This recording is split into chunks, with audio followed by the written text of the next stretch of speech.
ഏക civil code മതാചാരങ്ങളെ ബാധിക്കുകയില്ല എന്നാണ് ഞാൻ ഇന്നലെ ഇട്ടൊരു വീഡിയോന്റെ കമന്റ്സിൽ പലരും വന്ന് പറഞ്ഞത്.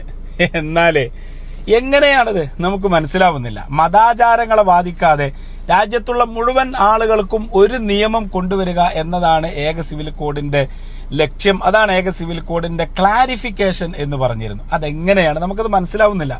എന്റെ പൊന്നാര സുഹൃത്തുക്കളെ ഒന്ന് പറഞ്ഞതാ, നിങ്ങളതിന്റെ ക്ലാരിറ്റി ഒന്ന് വരുത്ത്. മതാചാരങ്ങളെ ബാധിക്കാതെ എങ്ങനെയാണ് രാജ്യത്തുള്ള മുഴുവൻ ആളുകൾക്കും ഒരു നിയമം കൊണ്ടുവരിക?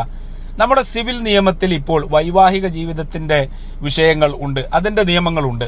നമ്മുടെ രാജ്യത്തുള്ള സിവിൽ നിയമങ്ങളിൽ സ്വത്തവകാശത്തിന് നിയമമുണ്ട്, അതുപോലെ ആരാധനാലയങ്ങൾക്ക് നിയമമുണ്ട്, അതുപോലെ അനുഷ്ഠാന ആചാരങ്ങൾക്ക് നിയമമുണ്ട്, വഖഫ് സ്വത്തുകൾക്ക് നിയമമുണ്ട്.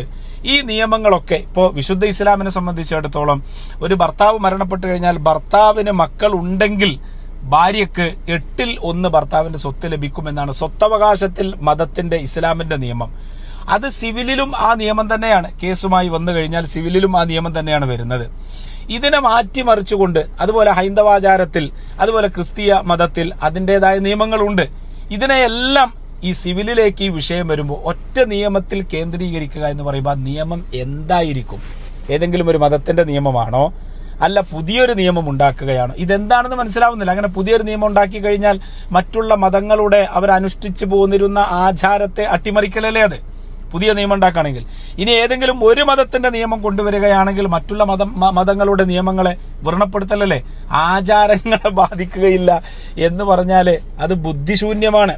സിവിൽ നിയമങ്ങളിൽ ആചാരങ്ങളുമായി ബന്ധപ്പെട്ട് ഒരുപാട് നിയമങ്ങളുണ്ട്. ആ നിയമങ്ങളൊക്കെ ഒറ്റ നിയമത്തിലേക്ക് കേന്ദ്രീകരിക്കുമ്പോൾ മറ്റുള്ള മതങ്ങളുടെ നിയമങ്ങളൊക്കെ എല്ലാത്തിനെയും വ്രണപ്പെടുത്തുകയാണ്. അതെങ്ങനെയാണ്? അത് ശരിയാകുന്നില്ല.